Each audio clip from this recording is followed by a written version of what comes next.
Plagosja 30 vjeçarit në Lezhë zbulohet emri personit që dyshohet se ishte shënjestra nipi Adrian Nikulajt.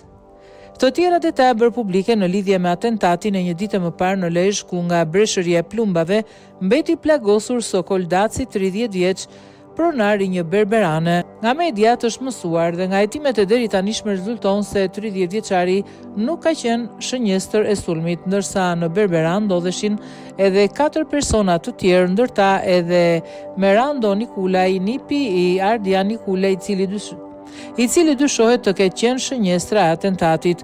Deri në këto momente Nikulaj nuk është shoqëruar dot për t'u marrë në pyetje, ndërsa policia po ushtron kontrolle në disa biznese dhe banesa për ta shoqëruar dhe marrë në pyetje.